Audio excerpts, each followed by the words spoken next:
오늘 말씀은 낮아짐과 부요함에 대한 말씀입니다. 낮은 형제는 자기의 높음을 자랑하고 부한 형제는 자기의 낮아짐을 자랑할지니 이는 풀의 꽃과 같이 지나갑니다. 해가 돋고 뜨거운 바람이 불어 풀을 말리우면 꽃이 떨어져 그 모양의 아름다움이 없어지나니 부한 자도 그 행하는 일에 이와 같이 쇠잔하리라. 어떻게 보면 이 말씀을 들으면 굉장히 패시미스틱한, 굉장히 뭐라 그러지? 한국말로? 예? 염세적인, 우리 통역관이 여기 있습니다. 염세적인 그런 어떤 그 면을 보여주고 있는데, 우리 삶을 살다 보면 바로 이런 모습들이 우리에게 계속해서 경험되어지는 그것이 우리들의 현실입니다. 한번 한국에 갔습니다. 그래서 중학교 1학년 때서 미국 오기 전까지 살던 바로 상도동에 가서 그 주변을 돌아봤습니다. 교회도 변했고 사람들도 없고, 옛날 그 사람들이 없고, 정말 산천유구한데 인걸은 관계없나 그러는데 인걸도 없고 산천도 없더라고. 그냥 벽산, 두산 이런 아파트만 잔뜩 섰지, 정말 그 옛날에 있었던 그 교회의 모습, 또는 방앗간, 버스 정류장, 옛날엔 지소라고 그래. 지소, 경찰서, 조그마한 그 경찰서를 지소라고 그랬잖아요. 옛날에 지소라는 지소도 없어지고 다 없어지고, 시장도 없어지고 다 없어지고 완전히 그 쇼핑센터가 들어서고 이렇게 됐어요. 그래서 보고 싶은 얼굴 보고 싶어서 갔는데, 또 옛날 고향의 그 향취를 맡기 위해서 갔는데 그런 것이 하나도 없더라고.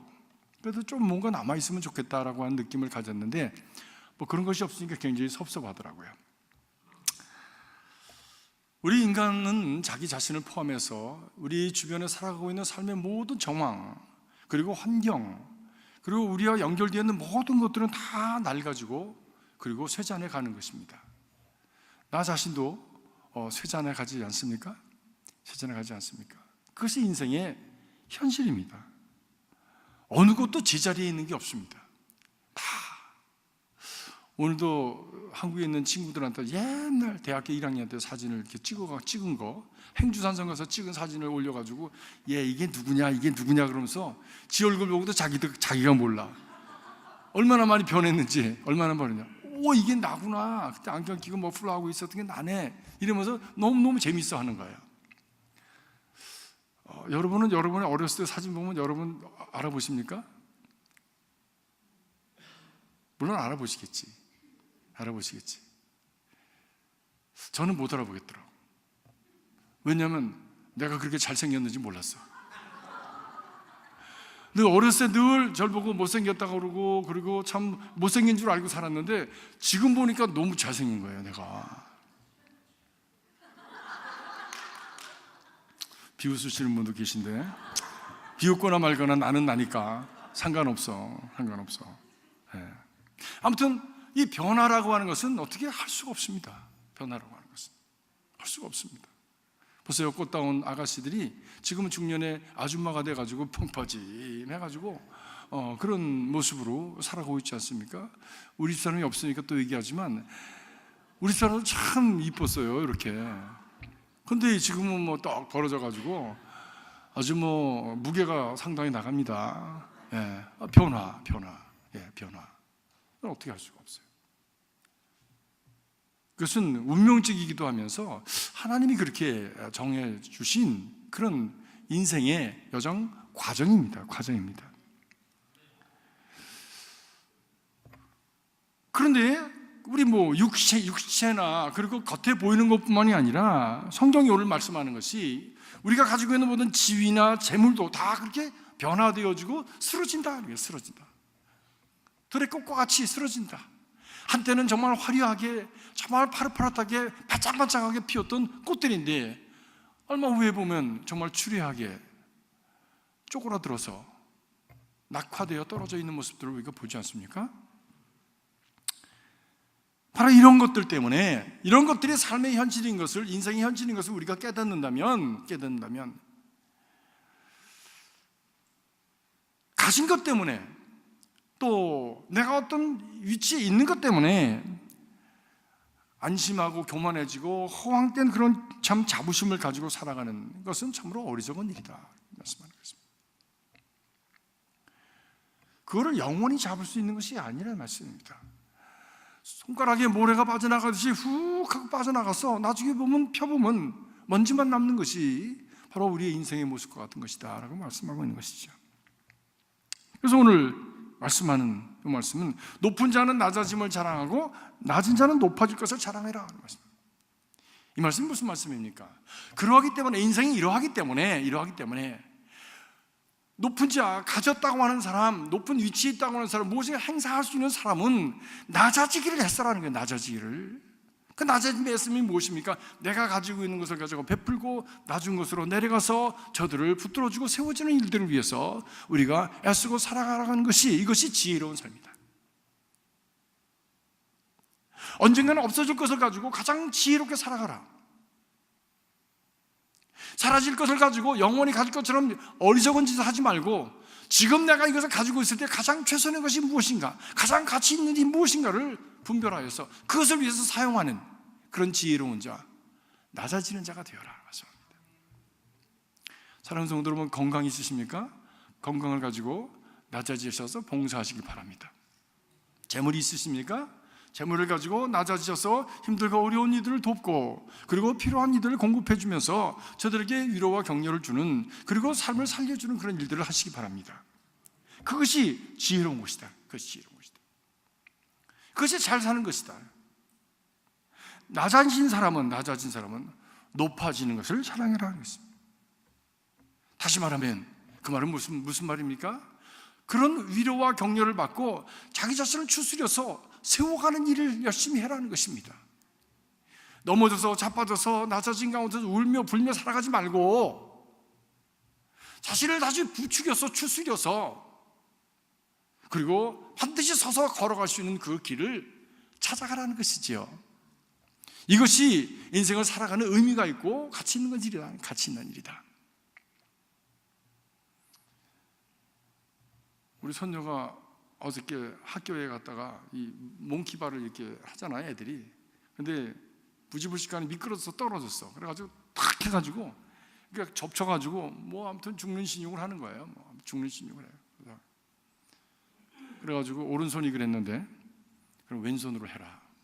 왼손으로. 그래서 못해. 해봐.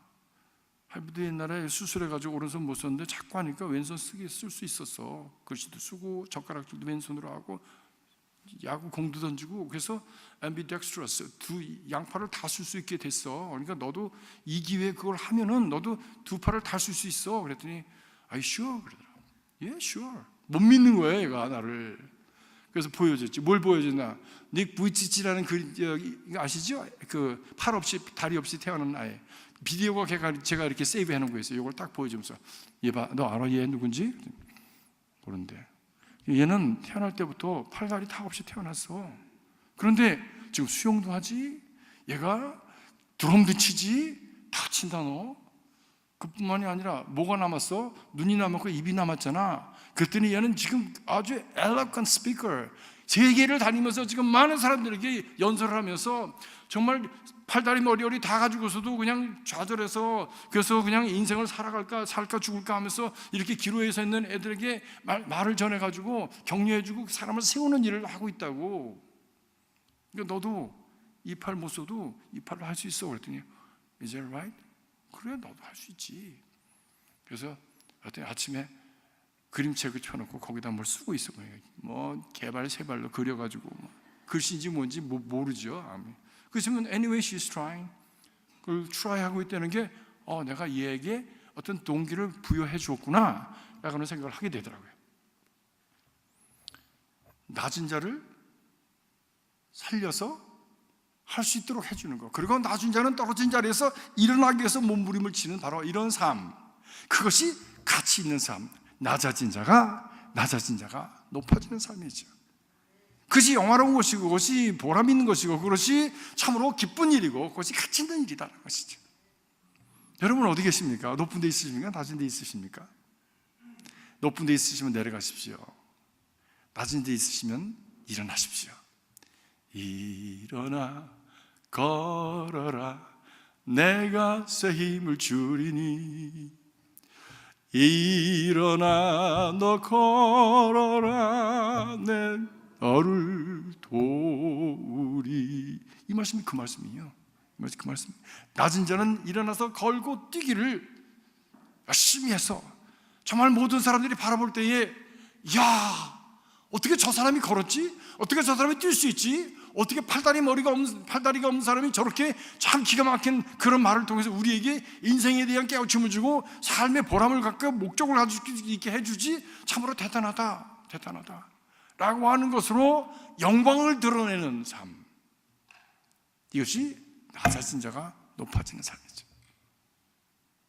저와 여러분이 그런 삶을 위해서 매일을 살아가는 그런 존재가 될 수 있기를 간절히 바랍니다.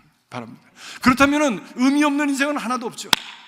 높을지라도 낮아질 수 있는 것이고, 그리고 낮아졌어도 넘어졌어도 다시 일어날 때 많은 사람들을 살리고 하나님께 영광이 되어지기 때문에 그것 자체로서 우리가 그런 마음과 그런 목적을 갖는다면 위대한 삶을 살아갈 수가 있는 것이죠.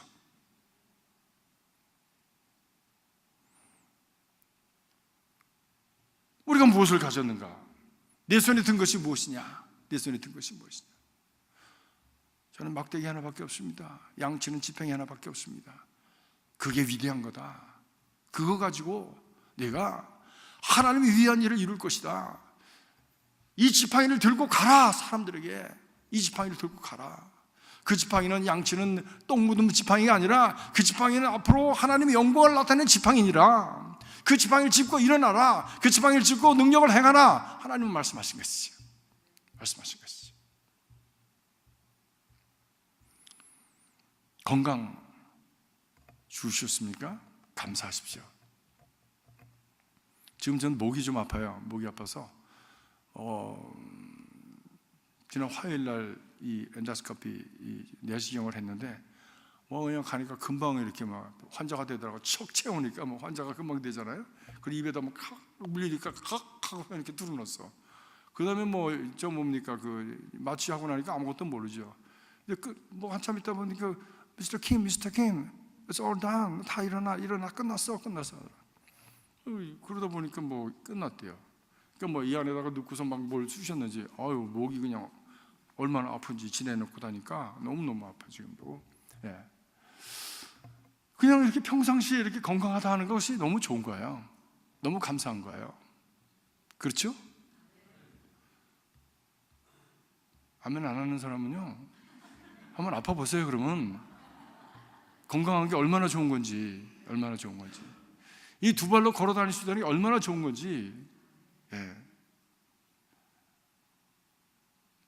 그런데 그 건강, 내가 가졌다가 오는 건강, 하루아침에 없어질 수 있습니다. 하루아침에. 어저께도 우리 그 새벽기도 모여서 이제 끝난 다음에 화요일 날 이게 커피, 우리 북카페에서 모여서 우리 또 이성경 목사님이 열심히 맛있는 거 만들어줘 가지고 먹고, 거기서 얘기를 나누시는 게, 아시는 친구분이 동네에 이렇게 워킹 갔대. 건강하셨답니다. 워킹 갔다가 안 들어왔다는 거죠. 그래서 가족이 기다려도 안 들어오니까 웬일인가 하고 경찰서에다 얘기했더니 911에 걸어보니까 인상 차이가 뭐냐고 해서 인상 차이를 얘기했더니 지금 병원에서 코마 상태에 있다고. 그렇게 됐대요. 그냥 잠깐 동안에 그렇게 된 거예요. 나갔다가 안 들어와서 알고 보니까 코마 상태에 있는 거예요. 왜 이렇게 됐는지는 잘 모르겠지. 동네에서 개가 어떻게 했다가 넘어져가지고 뒤에 상처가 있어서 그렇게 됐다고 그러는데 아무도 그걸 증명할 길이 없는 거예요. 그래서 장례식 치렀답니다. 네. 인생이라는 게 그렇게 너무 참 허무해. 그 얘기를 듣다 보니까 저희 하와이 있을 때 생각이 났어요. 어느 부부가 아주 금실이 좋은 부부입니다. 매일같이 그 바람산이라는 데를 이렇게 산보를 갔습니다. 이 바람산이 그 사람들이 구경하는, 투어리스트들이 구경하는 데가 있는가 하면 옛날 길이 있어가지고 그 산등성을 타고서는 저 산 밑으로 내려가는 길이 있어요. 거기를 이렇게 산보를 해서 가는데 어느 날 바람이 다른 날보다 더 많이 부는 거야. 그냥 이 노인 두 분이 가다가 갑자기 그냥 바람이 확 부니까 정신이 휘청했어. 그리고 그냥 남자가 바로 떨어진 거예요. 낭떠러지로. 그냥 여자 보는 앞에서 떨어졌어요. 날아갔어. 그냥 전설에 의하면 거긴 떨어져도 이렇게 다시 올라오는 곳이라고 그러거든. 올라오긴 뭘 올라와. 그냥 떨어져 죽었지. 그분은 지금도요, 그 죄책감 때문에 자기가 남편이 날아가서 떨어지는데 자기는 속수무책 아무것도 못했다고 하는 죄책감 때문에 지금도 괴로워하고 있습니다. 지금도. 이야, 바람결에 날아가는 나뭇잎처럼 그냥 사람이 날아가서 떨어져 바로 사람. 그럴 수도 있더라고요. 하루아침에 합니다. 하루아침에. 그것이 우리 인생입니다. 뭐 그래서 가졌다고 하는 것은 그게 자랑할 게 없어요. 그냥 가졌으면 감사한 거지 자랑할 게 없는 거예요. 그럼 감사하면 그 감사한 것을 가지고 무엇을 할까? 내가 가진 자이기 때문에 지금은 그것을 가지고 갖지 못한 사람들을 세워주는 일을 감당해야 되는 것입니다. 여러분 건강 가지고 열심히 봉사하십시오.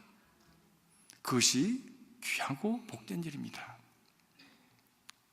우리가 젊었을 때는 몸에 건강을 갖습니다. 뭐 이리 뒹굴고 저리 뒹굴어도 뭐 별로 부딪혀도 아프지도 않고 그냥 뭐 넘어져도 금방 일어나면 되는데 죽음이라는 것이 도무지 나와는 관계없는 것처럼 그렇게 느껴집니다. 그런데 시간이 갈수록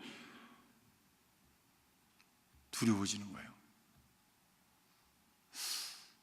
제가 스케이트를 잘 타거든요. 여기서는 스케이트 잘 기회가 없어요.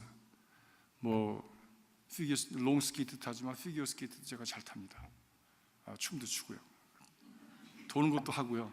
제가 뭐 아무튼 뭐 전문적으로 배우진 않았어도 뭐 그거는 옛날엔 뭐 다 자가습득으로 다 한 거야. 그런 것들은 뭐 기타며 뭐 이런 것들은 다 자가습득으로 어디 가서 무슨 어디 학원에 가서 뭘 그런 걸 배웁니까? 그냥 배우면 되는 거 자기가. 예, 다 하잖아요. 근데 얼마 후에 몇십 년 후에 우리 손녀 애들을 데리고서 한번 갔어요. 무서워. 넘어질까봐. 옛날에 뭐 그냥 타고서는 샥 해서 팍 하고 쓰는데 그게 안 되는 거야. 이렇게 하니까 자빠질 것 같아. 넘어지면 이게 부러질 것 같은 그 두려움이 생기는 거예요. 이게 무너질 것 같은. 야, 그래서 나도 갔구나. 그런 생각. 이 마음부터가 두려워지는 마음부터가.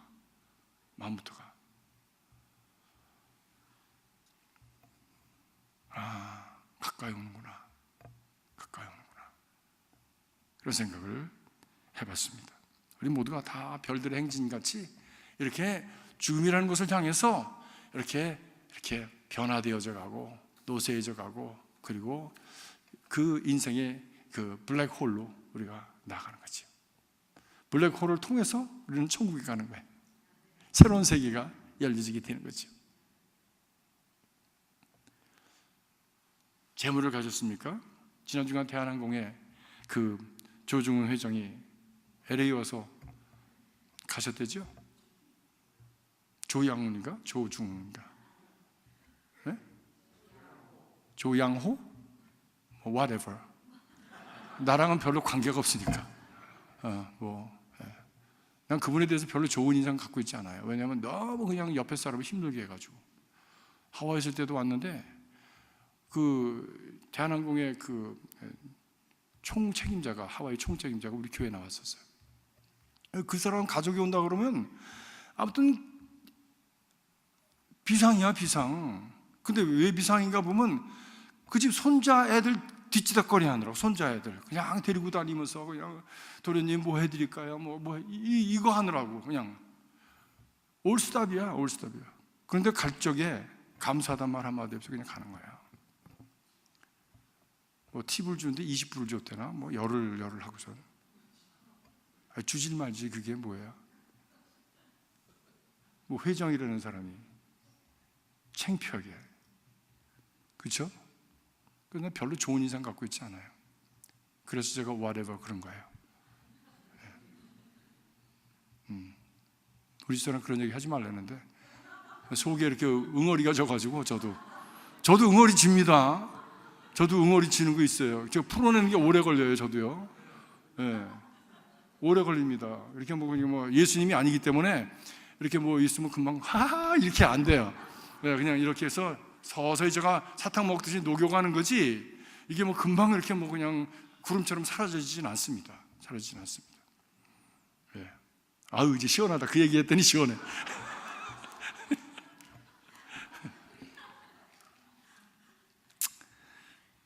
그 재물이 그 사람을 지켜주지 못했습니다. 오히려 그 재물 때문에 뭐 미리 죽은 걸 수도 있어요. 재물 때문에.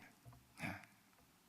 재물이라고 하는 것이 이 땅에 살아가는 동안에 우리를 편리하게 해주고, 그리고 우리의 삶을 기름지게 해주는 것은 사실이지만, 그것이 인생의 자존심과 우리 인생의 가치와 생명을 걸만한 대상은 되지 못한다는 거죠. 궁극적인 대상이 될 수가 없는 겁니다. 재물이 씀씀이에 따라서 자랑스러울 수도 있고, 우리 인생을 정말 아름답고 영광스러운 존재로 만들어줄 수 있는가 하면 재물이라고 하는 것이, 그것을 잘못 쓰면 더럽고 유치하고, 그리고 정말 그 부패된 인생으로 만들어가는 것이 재물 아닙니까? 그래서 재물을 갚는 것도 중요하고 소유도 중요하지만, 그 소유보다도 더 중요한 것은 우리가 어떤 사람이냐 하는 것이 더 중요한 것이지. 어떤 가치를 위해서 살아가는 사람이냐, 어떤 목적을 가지고 살아가는 사람이냐, 내가 가지고 있고 내가 누리고 있는 그 모든 것을 나는 무엇을 위해서 사용하면서 살아가는 것이냐라고 하는 그런 목적, 이것이 더 중요한 것이죠. 그것이 없이 소유에만 집착하게 될 때 우리는 스스로가 자기를 비만하게 만들어서, 그래서 스스로 몰락하는 그런 인생이 되게 되는 것입니다. 그래도 나는 한번 가져보고 싶어, 뭐 이런 사람이 있어. 그래도 그럴지라도 한번 가져나 보고 나는 죽고 싶어, 뭐 이런 사람. 그런데 좋은 말로 할 때 들어야 된다고. 왜냐면 거기까지 가보면 끝이 보이니까.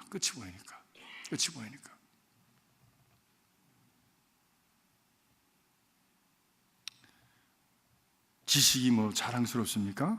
물론 뭐 학박사를 많이 갖는 것도 좋겠죠. 그러나 솔로몬의 말에 의하면 많이 배우면 골치가 너무 많이 아프대.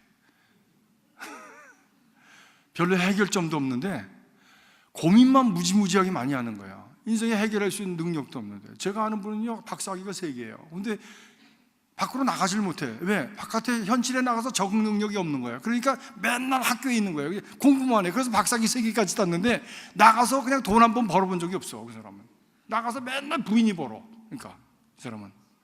혹시 여기 그런 분들이 계시자면 용서하세요. 그런 분이 계시면. 네. 근데 말은 기가 막히게 무슨 자유니 무슨 평화니 무슨 뭐 이런 얘기를 굉장히 많이 하는데, 딱 바깥에 나가다 세워놓으면 아무 능력이 없는 거야. 아무 능력이 없어. 네.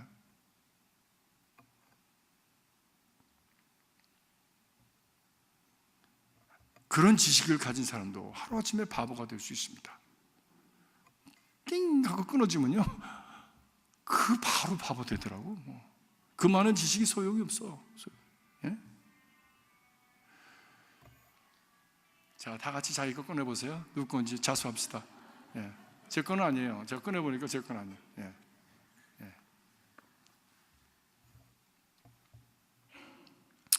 자, 이렇다면 우리가 인생을 살아가면서 뭘 붙들어야 되느냐? 저는 개인적으로 그렇게 많이 가진 사람도 만나봤고 높은 자리에 있었던 사람도 만나봤습니다. 뭐 대통령도 만나봤어요. 뭐 오라고 그래서 갔더니 뭐 저기 끝에다 앉혀주지만, 옛날에 이명박 대통령 하와이 왔을 때 그냥 2시간 걸려서 가서 10분이면 갈 거리를 2시간 걸려서 가가지고 갔더니 저 끝에 앉히더라고. 그래서 나는 원래 안 가려고 그랬거든요. 우리 집사람이 가라고 그래가지고 우리 집사람 말씀 듣고선 그냥 그래도 억지로라도 2시간 걸려서 갔어요. 화가 이만큼 나가지고. 난 대통령 옆에 앉는 줄 알았어.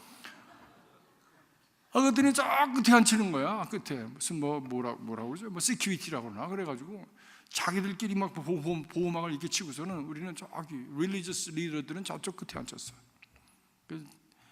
아무 소리도 안 들리더라고. 무슨 아무리 좋은 얘기라도 안 들리더라고. 뭐 비전을 얘기하고 뭐 그런데 무슨 비전 지금 나라가 어떻게 됐는데 무슨 비전 어떻게 되는 거야?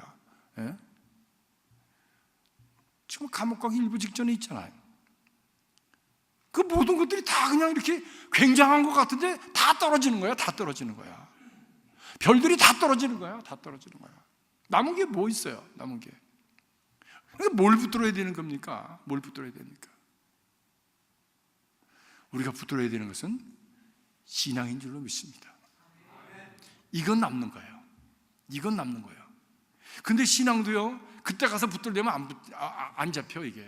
왜 정신이 까물까물한데 뭐가 잡혀? 근데 정신이 있을 때 그래도 생각도 하고 마음은 마음도 먹고 그러면서 신앙생활에 줄기를 잡는 거지.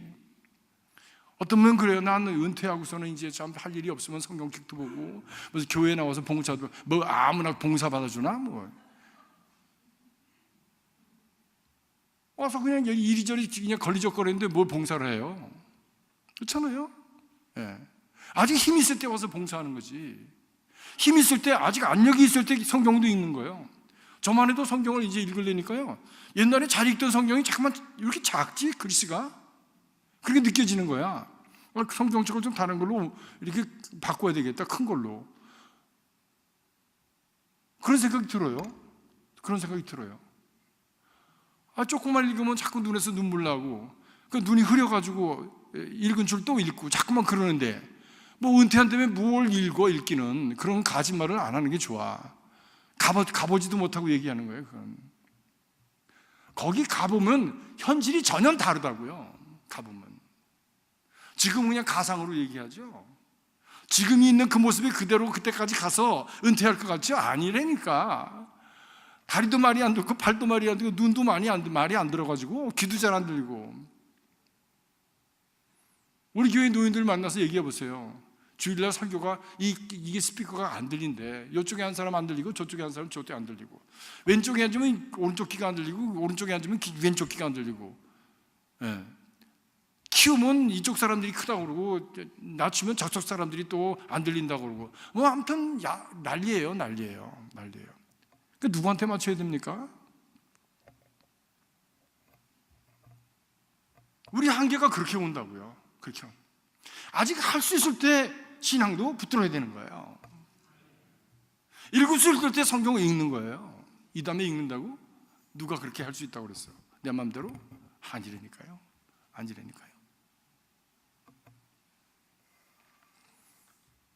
저희 어머니도 성경책을 제가, 어머니 이제는 성경책을 좀 쓰셔서 그 좀 아이들한테 그 유산으로 좀 남겨주세요 라고 제가 부탁을 해서 쓰기 시작하셨습니다. 창세기, 출애굽기, 레위기, 민수기, 신명기, 여호수아 쭉 넘어가고 구약 쓰고 신약 쓰고 하면서 글씨가 점점 글씨가 힘이 없어지는 거야. 그리고 나중에는 지렁이 가는 것처럼 이렇게 하다가 그냥 끝났어. 그래서 못 맞췄어요. 그래도 못 맞춘 그 성경책을 제 동생이 가져갔어요. 저희 어머니가 뭐 한 달에 800불 가지고 생활하셨는데, 그런데도 가계부를 꼭 쓰셨습니다.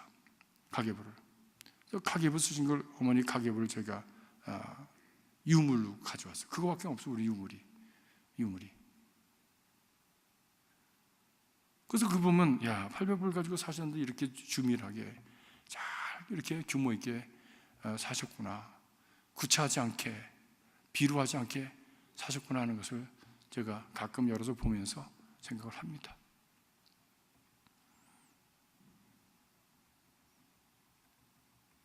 우리가 가졌다는 건, 누린다고 하는 것, 언제 사라질지 모릅니다. 가장 중요한 것은 신앙입니다. 그것만 남습니다. 눈에 보이지 않고 현재는 잡히지 않는 것 같지만 마지막에 나를 버텨줄 수 있는 것은 그거예요.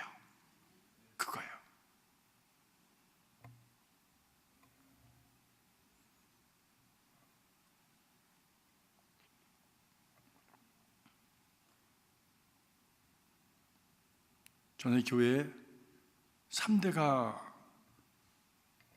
이스터 날 같이 세례를 받았어요. 아이를 세례 주려고 보니까 아버지 어머니가 세례를 안 받았어. 그래서 아버지 어머니가 세례 받기로 했어. 그래서 집에 가서 이제 이렇게 공부를 하는데, 옆에 있었던 아버지가, 병들었던 아버지가, 나도 받을 수 있습니까? 해가지고 할아버지, 아버지, 엄마, 아버지, 그리고 아이들까지 3대가 같은 날 세례를 받게 됐어요. 그래서 아버지를 위해서 이제 말씀을 전하고, 그리고 세례 공부를 하고 세례를 받았습니다. 세례 받는데 그분이 그러는 거야. 너무 좋다. 너무 좋다. 나중에 물었습니다. 뭐가 이렇게 너무 좋으십니까? 이 안에 평생을 가지고 있었던 무거운 것이 있었는데 그것이 툭 떨어졌대요. 그러면서 마음이 그렇게 평안해졌대요. 그렇게 평안해졌대요. 주일날 그렇게 세례받았는데 그날 밤에 그분 돌아가셨습니다. 폐암으로 고생을 하시는 상황이었어요. 그날 밤에 돌아가셨습니다. 그래서 온 교인들이 너무 놀랐어요. 오마이갓, 인생이라는 게 이런 것이구나. 신앙이라는 것이 이런 것이구나. 깜짝 놀랐습니다. 그리고 축하했습니다. 참 복도 많은 양반이다. 어떻게 이렇게 갈 수 있을까? 이렇게 갈 수 있을까?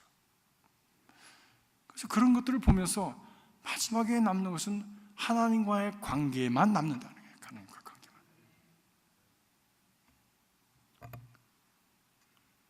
여러분, 우리가 신앙생활 한다고 하는 것은 바로 이 무엇을 뭐니 갖는다, 뭐 안 갖는다 이런 소유에 가는 것이 아닙니다. 더 본질적인 것은 하나님과의 관계의 문제입니다.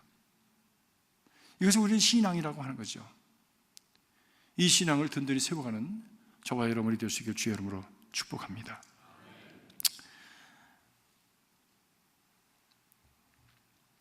신앙의 주제가 뭡니까? 우리 신앙의 주제가 뭡니까? 우리 신앙의 핵심이 뭡니까? 우리 기독교 신앙의 핵심이 뭡니까? 네? 예수 그리스도, 십자가. 윌러 크리기 빌 하이벨 목사님이 이쪽에 그 옛날에 여기 크리스털 캐티드럴에 초청을 받아가지고 말씀을 전하기 위해서 오셨대요. 근데 이쪽 지역을 별로 안 와보셨던 거예요. 그래서 교회를 찾아가는데 옆에 사람들한테 물어봤답니다. 그 캐티드럴 교회가 어디 있습니까? 그랬더니 거기 있는 어떤 사람이 그러더래요. 이쪽으로 쭉 가셔서 십자가 있는데 그 교회, 십자가 크게 높이 붙은 그 교회, 거기만 찾아가십시오. 그러면 그 교회가 그 교회입니다. 그러더래요. 그래서 쭉 가면서 이렇게 하늘을 보면서 십자가를 찾으면서 왔더니 그 크리스털 캐티드럴에 오게 되었다라고 그렇게 말씀을 간증을 하시더라고요. 그렇습니다. 우리가 신앙생활을 한다고 하는 것은 바로 십자가를 바라보는 거예요. 그리고 십자가의 주인공이신 바로 예수 그리스도를 바라보는 거예요. 그 예수 그리스도를 바라보는 가운데 하나님께서 우리를 구원하시고 그리고 우리에게 하나님께서 구원받은 자에게 주시는 하나님의 그 베네핏을 허락하시는데 그것이 바로 축복이라고 하는 것이죠. 하나님을 믿음으로 말미암아 주시는 그 베네핏을 많이 받으시기를 주의 이름으로 축복합니다. 근데 베네핏이 중요한 것입니까? 베네핏을 주는 분이 중요한 겁니까? 베네핏을 주는 분이 중요한 거잖아요. 근데 많은 사람은 베네핏에 관심이 더 많아. 그죠? 이 우선순위가 전도된 것이죠. 거꾸로 뒤집힌 것이죠. 사순절은 뭐냐? 우리 우선순위가 뒤집힌 우리의 그 삶의 과정 속에서, 신앙생활 속에서 우리가 우선순위가 무엇인가, 무엇이 핵심인가를 찾아가는 coming home, 집으로 돌아오는 그런 여정이 사순절의 여정입니다. 그래서 베네핏 주시는 그분을 향해서 돌아가는, 그것을 훈련하는 과정이, 말씀을 읽고 회개하고, 오늘 참 우리 장장로님 기도 너무너무 참 감동스럽게 하셨는데 바로 그런 우리 믿음의 여정을 가는 과정이 바로 우리 사순절이라고는 기억하시고, 여러분 신앙의 그 길을 가는데 여러분의 혼신을 다하시기를 주님의 이름으로 축복합니다. 거기에 정말 인생을 잘 사는 비결이 있고, 거기에 정말 이 죽음을 넘어서 영원히 사는 영생의 비결이 있고, 거기에 참으로 복된 삶으로 살아가게 되는 지혜가 거기 담겨 있다는 것이죠.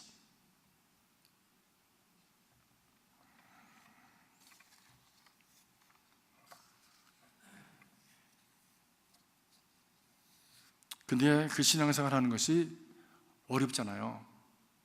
누가 신앙생활이 쉽다고 그랬습니까? 항상 무슨 꽃 피고 그 세우는 날만 있습니까? 신앙생활에 얼마서 보니까 시험과 유혹이 있다 말씀하지 않습니까? 12절에 보니까 이렇게 말씀합니다. 시험을 참는 자는 복이 있나니 이는 시련을 견뎌낸 자가 주께서 자기를 사랑하는 자들에게 약속하신 생명의 면류관을 얻을 것이기 때문이다 말씀합니다. 시험과 시련이 있다는 거죠. 시험과 시련. 시험과 시련.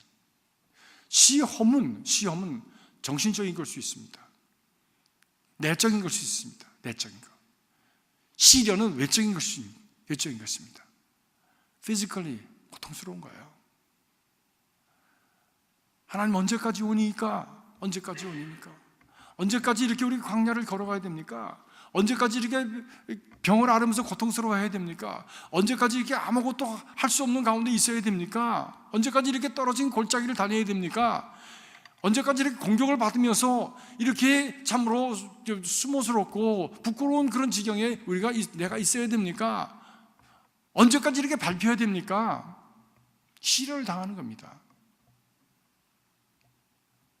근데 시련을 당해도 이렇게 하나님 앞에 부르짖을 수 있어요. 이 부르짖는 마음은 믿음을 가진 마음입니다. 그런데 시험을 당하는 마음은 어떤 마음이냐? 하나님의 존재에 대한 의욕을 갖는 거지요. 하나님은 나를 사랑하시는 것에 대한 회의를 갖는 거죠. 시험 받습니다. 하나님이 하지 말라고 하는 것에 대한 그런 유혹을 받는 거예요. 이게 시험이죠.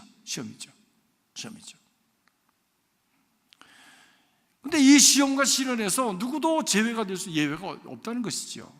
누구. 예수님도 시험과 시련을 받으셨으니까. 광야에서 시험을 받으시고 십자가의 시련, 정말 죽음의 그런 고난을 이제 가지 않으셨습니까? 누가 여기서 제외될 수가 있습니까? 아무도 제외될 수 있는 사람이 없어요. 아직까지 아니라면 앞으로 올지도 모르지. 안 왔으면 좋겠지만 그것을 개런티할 수 있는 사람은 아무도 없습니다. 왜? 예수님도 받으셨는데 어떻게 우리는 나는 아니야 라고 할 수 있는 자격이 우리가 무엇이 있겠습니까?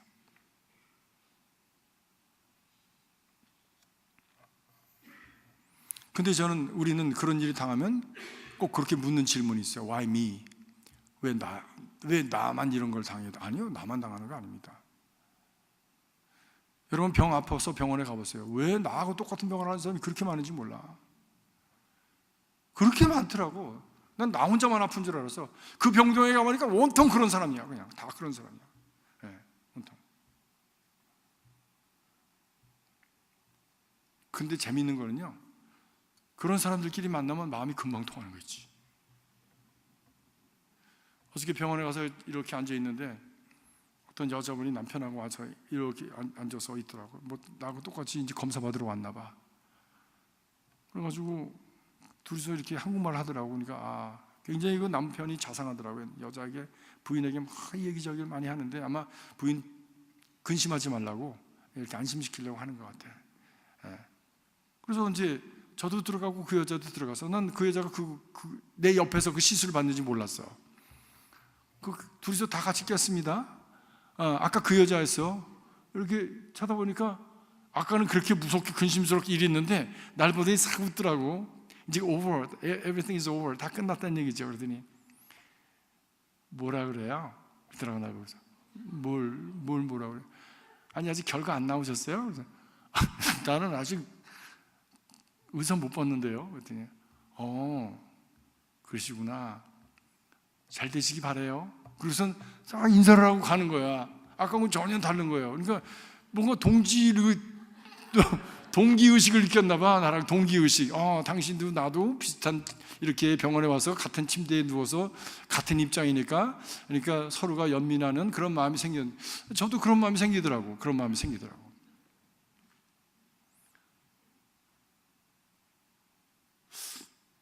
같이 고생하면 좋은가 봐요. 우리 같이 고생하십시다. 그러면 동지가 된다고. 나만 고생하면 동지가 안 돼. 맞다도 함께 맞아야지 그 동지가 되지. 저놈은 맞고 나는 안 맞으면 미워져. 그렇죠? 왜 나만 맞는 거야 이거 치사하게 정말. 왜 내가 얼마나 더 잘못했다고 나만 맞아? 이렇게 되면요 이렇게 됩니다. 네. 우리 교회가 성도들이 같이 가고 같이 웃고 같이 울 수 있는 그런 공동체, 그것은 시련과 역경을 같이 통과할 때 생겨지는 그런 동질감입니다. 이것을 우리가 커뮤니티라고 그러죠. 커뮤니티, 공동체라고 하는 말입니다. come이라고 하는 말은 함께라고 말이에요. 뮤니티라고 하는 burden입니다. 이것을 pain, burden, 이것을 같이 진다는 말입니다. 이것이 공동체죠. 우리가 믿음의 공동체라면 우리가 이런 아픔과 어려움을 같이 지고 갈 때에 공동체가 이루어져 공동체 의식이 생겨지고, 우리 한국 사람, 한국이 뭐 백이민족이라고 그러는데 그것도 마찬가지죠. 백이민족은 무슨 백이민족이야? 우리가 얼마나 많이 남의 나라에 침략을 받아서 얼마나 많이 피가 섞였는데 무슨 뭐 백이민족입니까? 그건 순전히 거짓말이에요. 인류학적으로 볼 때 우리는 엄청나게 섞였습니다. 어떤 분은 몽골 피가 섞이고, 어떤 중국 피가 섞였고요, 어떤 아라비아 피가 섞였고요, 심지어 아라비아에서도 왔었어요. 신라 때는. 네. 엄청 많이 섞였습니다. 우리 안에 뭐가 일본 피도 섞였고요. 얼마나 많이 섞였지만, 근데 우리가 동질성을 갖는 건 뭐냐? 같은 역사적인 그런 어떤 고난을 같이 걸어갔다는 겁니다. 그 전에 이순신 시대 때 그렇고, 뭐 6.25 때 그렇고, 뭐 일제시대 때 그렇고, 그 고난을 같이 걸어갔기 때문에 역사가 우리를 한 공동체로 만든 거예요. 그래서 우리는 민족이다, 또는 백이민족이다, 뭐 이런 식으로 얘기를 하는 거예요. 이게 한 공동체라고 하는 고난을 통해서 태어나는 것이지, 그냥 뭐 각자 모였다고, 그냥 오합지졸 모였다고 되는 것은 아닙니다.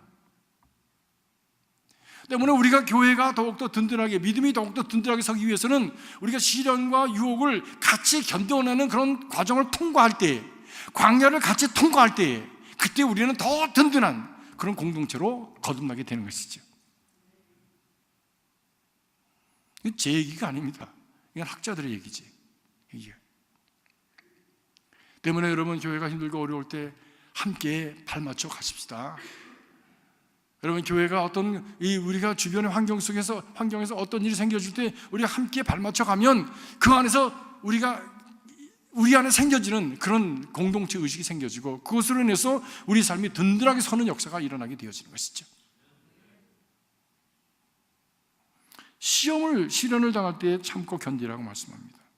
Why me?를 묻는 게 아니라 Why not me? 내가 거기서 제의될 수 없는 존재이라면, 그러면 그것을 함께 견디고 나가는 거예요. 함께 견디고 나가는 거예요. 그것이 지혜로운 길입니다. 그것이 너도 살고 나도 사는 길입니다. 그래서 인내 참고 견뎌라.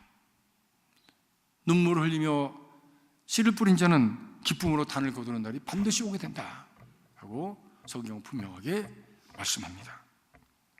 이 많은 사람들이 그런데 인내하지 못해서, 광야길에서 인내하지 못해서 불평하고 불만하고 돌 던지고 하다가 그냥 땅이 갈라져서 그냥 가라앉아 버리는, 우리가 지금 읽고 있지 않습니까? 아침에 새벽에 고라의 자손들 같이 자기만 살겠다가 막 그냥 돌아가자 그러고, 그리고 하나님 앞에 진노를 사서 지진이 일어나고 그 밑에 그냥 가솔들이 다 그냥 땅속으로 다 그냥 묻혀버리는 무서운 일이 일어나게 되었죠.